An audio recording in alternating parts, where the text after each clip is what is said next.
Soundstripe. Bienvenue dans Cœur à Cœur, le podcast où l'on se retrouve chaque semaine pour parler de ce qui nous touche, de ce qui nous questionne et de ce qui nous fait grandir. Moi c'est Clem et ici, on prend un moment pour se poser, pour échanger et pour se sentir moins seul. Alors, que tu sois dans les bons moments ou les jours les plus sombres, que tu cherches des réponses ou juste un espace où être toi-même, installe-toi bien. Parce qu'ensemble, on va plonger dans ce qui fait battre nos petits cœurs. Prêt pour ce moment cœur à cœur ? Coucou les petits cœurs, j'espère que vous allez bien. Aujourd'hui on se retrouve dans un tout nouvel épisode du podcast Cœur à Cœur. Donc on en est à l'épisode numéro 13. Donc aujourd'hui j'avais envie de vous parler un petit peu de comment faire pour réussir à sortir de cet état quand on va pas bien. Que faire quand ça ne va pas bien.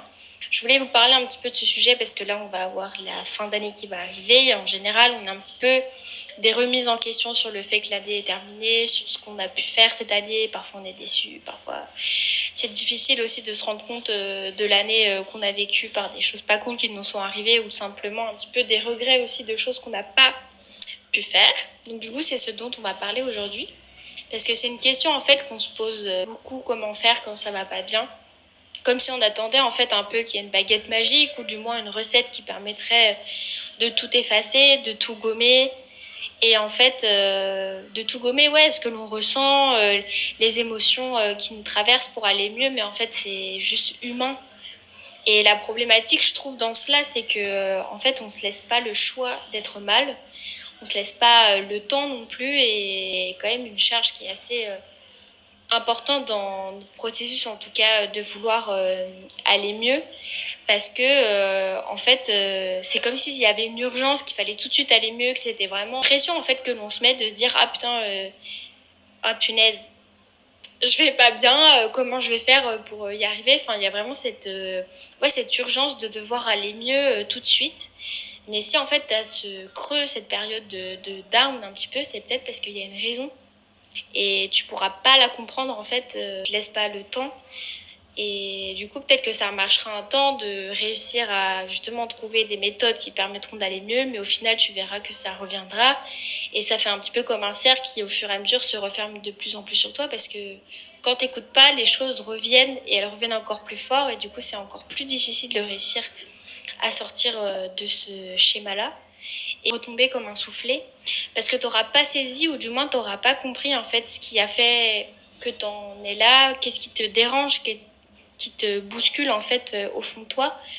Par exemple, quand ça va faire, 4 fois dans l'année que tu tombes malade, c'est peut-être parce que ton corps il est juste en train de te dire écoute, mon coco, ma cocotte, repose-toi en fait. Mais toi, tu l'écoutes pas et tu le conscientises pas, donc du coup, tu te dis ouais, ça va aller, et tu tires la corde, tu tires la corde, et du coup, ça va aller jusqu'au point de rupture en fait. Et du coup, ton corps, il te demande de te reposer. Et on dit souvent justement que la maladie, ça veut dire en réalité, c'est le mal qui te dit. Donc en gros, ton corps, il va exprimer via des symptômes, via des ressentis physiques, ce que tu veux pas essayer d'entendre à l'intérieur de toi. Donc c'est le principe en fait de la médecine psychosomatique. En fait, elle va chercher à explorer la façon dont tes émotions non exprimées ou ton stress ou tes traumatismes en fait elles peuvent se manifester par des symptômes physiques. Donc par exemple si on revient au mal à la gorge, tu as mal à la gorge fréquemment, c'est peut-être parce que tu as du mal à t'exprimer, c'est peut-être parce qu'il y a des choses qui restent coincées dans ta gorge, l'expression coincée dans ta gorge, parce que en fait t'as une difficulté et t'arrives pas à surmonter parce que tu comprends pas et du coup ton corps te renverra toujours à la même chose tant que tu n'auras pas compris. Et du coup, je trouve que la médecine psychosomatique, c'est une exploration qui est hyper intéressante parce qu'en fait, à travers ton corps, un petit peu comme un décodeur, tu vas réussir à capter ou en tout cas essayer de comprendre ce qui va pas vraiment. Et je trouve ça vraiment très intéressant. Mais pour le reste, honnêtement, je crois que le plus important, en fait, c'est l'acceptation.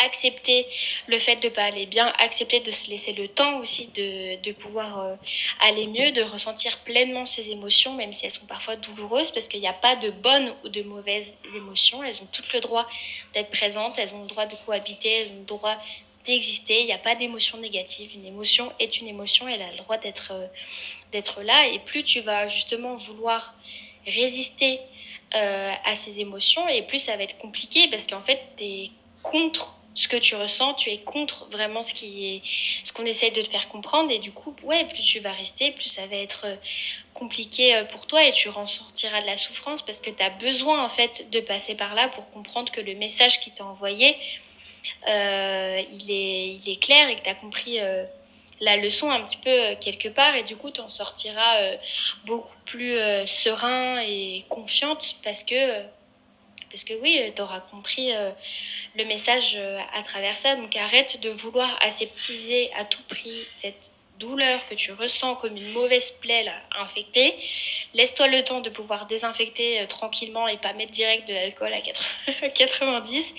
Vraiment, laisse-toi le temps de couler, laisse-toi le temps, t'es pas pressé. Certes, tu vis dans un monde qui te fait croire que c'est pressé, que tu dois tout faire rapidement, que t'as pas le droit d'aller mal, etc. Mais ça, c'est pas la réalité. Et t'as tout le temps en réalité que tu souhaites pour aller mieux. Et je trouve que ça serait... en fait, ça serait terrible d'aller tout le temps bien parce que tu t'en rendrais même plus compte, du coup, de quand ça va bien ou quand ça va pas bien. Et c'est ce qui apporte la saveur à notre vie, c'est ce qui apporte ouais, la gratitude qu'on peut avoir, la reconnaissance et les émotions. En fait, c'est un petit peu les petites épices quoi, de ta vie, un petit peu de piment, un petit peu de sel. Voilà, c'est ce qui va te permettre de la savourer et ce qui va faire qu'elle soit pas aussi monotone. Mais si tu as des difficultés quand même à sortir de cet état, je vais quand même te donner des petits conseils pour aller mieux. Donc tout d'abord, ça va être de sortir du déni en parlant honnêtement à tes proches. Donc si quelqu'un te pose la question comment tu vas, ne dis pas oui par automatisme, mais essaye vraiment de réfléchir à la question et que si ça ne va pas, tu puisses le dire librement, honnêtement et de la manière la plus sincère envers toi et envers les autres parce qu'en fait on se rend pas service à se dire oui tout le temps quand on pose cette question là parce que c'est un automatisme en fait. Parfois même les gens te posent la question, ils attendent même pas une réponse honnête, ils disent juste oui comme ça pour la politesse, mais en fait c'est une question qui est trop importante et dont il faudrait être plus conscient de son importance parce que quand quelqu'un te dit non, bah essayer de comprendre pourquoi, qu'est-ce qui ne va pas, enfin ça va vraiment pouvoir te permettre d'aller mieux. Donc en parler à tes proches, à tes amis, à ta famille ou à ton psychologue. Enfin vraiment, il faut être honnête avec soi-même parce que tout ce que tu n'exprimes pas s'imprime. Donc c'est-à-dire que tout ce que tu n'auras pas dit, tout ce que tu n'auras pas su exprimer, en fait, ça va être imprimé au fond de toi et du coup, ça va prendre une place qui sera de plus en plus importante parce que vu que tu n'as pas laissé de place à ces émotions-là, t'inquiète pas qu'elles vont se faire de la place toutes seules, sauf qu'elles vont prendre une place qui est beaucoup plus grande et du coup ça sera beaucoup plus compliqué pour toi parce que tu n'arriveras pas à sortir et à comprendre aussi de comment ça a pu prendre une ampleur aussi conséquente. Et sur le long terme, en fait, ça va te faire beaucoup plus de dégâts qu'autre chose de ne pas en parler. En deux, je te conseille de faire des activités que tu aimes. Donc ça peut être le sport, ça peut être de regarder un film, ça peut être de colorier, peu importe, faire vraiment une activité qui te fait chaud au cœur, qui te fait du bien, une activité confort, une activité en fait qui te fait tout simplement du bien, où tu n'as pas besoin de faire fonctionner ton cerveau, juste être tranquille et suivre le flow. En 3, de passer une journée et de t'organiser une journée avec toi-même. Donc le matin, tu te prépares, tu te fais belle, tu te fais beau, tu te maquilles, tu fais ce que tu veux, tu mets ta meilleure tenue comme tu veux, que ce soit un jogging ou une veste, mais la tenue où tu te sens la plus slay. Et une fois ça, tu peux t'organiser un petit date avec toi-même, aller manger ce qui te fait plaisir, t'offrir un petit cadeau ou un petit bouquet de fleurs parce qu'on n'a pas besoin des autres pour se faire plaisir. En 4, je te conseille de lire des livres qui t'aideraient à mieux te comprendre. Donc tu peux aller par exemple chez Cultura dans le rayon développement personnel ou psychologie. Moi c'est un rayon que j'affectionne beaucoup, enfin je trouve toujours beaucoup plein de petites pépites, mais si t'as la flemme ou que ça t'intéresse pas, tu peux aussi écouter des podcasts, donc comme Cœur à Cœur par exemple.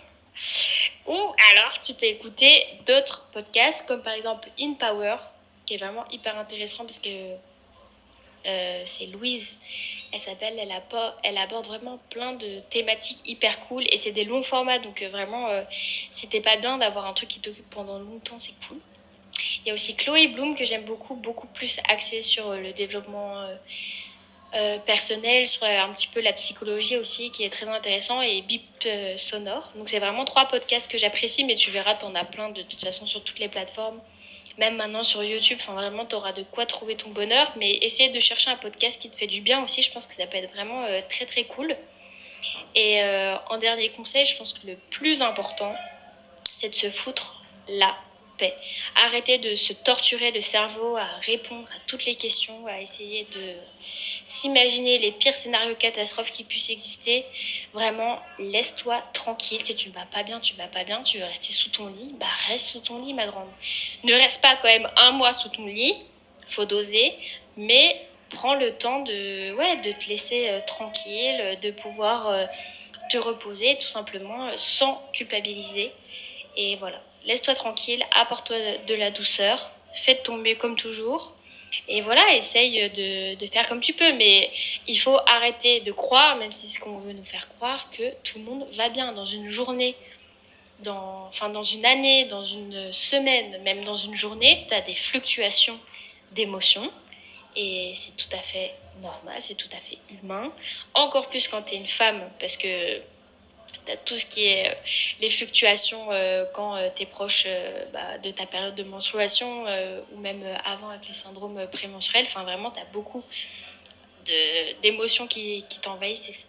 Et du coup, je pense qu'il faut juste se foutre la paix et arrêter de vouloir ne rien ressentir, parce que les gars, vous n'êtes pas des robots. Enfin, vous êtes des humains, on est fait comme ça, on a besoin de ressentir des émotions. Et du coup, moi, ça commence vraiment à me gonfler de voir des conseils sur les réseaux de non, mais il faut arrêter de se ressentir, faut se déconnecter, etc. Mais en fait, non, parce que plus tu vas te déconnecter de toi, de ce que tu ressens et de tes émotions, et plus ça va te revenir dans la tête, mais fois 1000, et ça va être hyper douloureux, et ça va te créer justement des zones d'inconfort qui au début sont minimes et qui après seront tellement énormes qu'en fait tu auras l'impression que tu n'arriveras pas à t'en sortir. Et je pense que les émotions, il faut les traverser, il faut les accepter, faut les câliner. Voilà, t'imagines que tes émotions, c'est comme le dessin animé vice-versa.